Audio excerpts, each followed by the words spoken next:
to avoid bias and actually learn from your mistakes. And it really has to do with the way that you foster a culture. And this would be fostering a culture in a company, fostering a culture among your peer group, among your friend group, and the way that you guys begin to think about things that are happening in your life and in your company. The first thing is you want to really foster a culture of what's called no moaning. So there's a term in poker called moaning. It's a really good term for all of you to know because it really encapsulates what the problem is. Moaning is when you come up and you tell someone a hard luck story.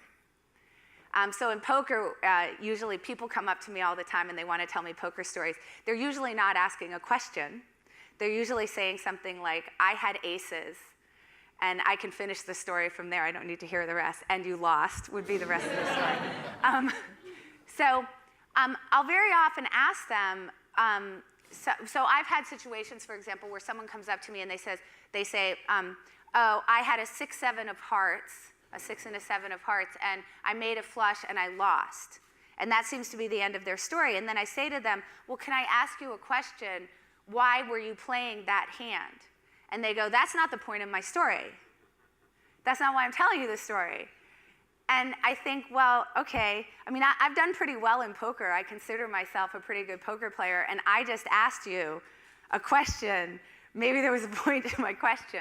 But the point is, all they want to do is moan to me. So what they're doing is they're just telling me about their bad luck because they'd like to get sympathy from me. And that will make them feel better. And then I can affirm for them that they should be socializing the result.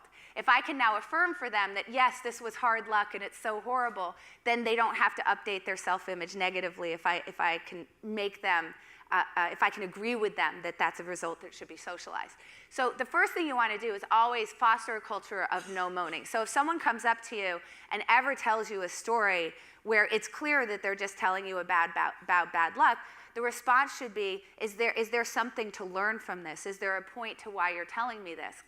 And if the answer is no, then you should say, why are you telling me this? This isn't helping you. And one of the problems is that when you do have a culture where people are moaning to each other, it actually causes sort of emotional distress because then we're thinking about our bad luck, we're thinking about how the world is against us, and in that case it can create all sorts of other bad behaviors, which is a whole other talk that I give about the bad behaviors that come from moaning.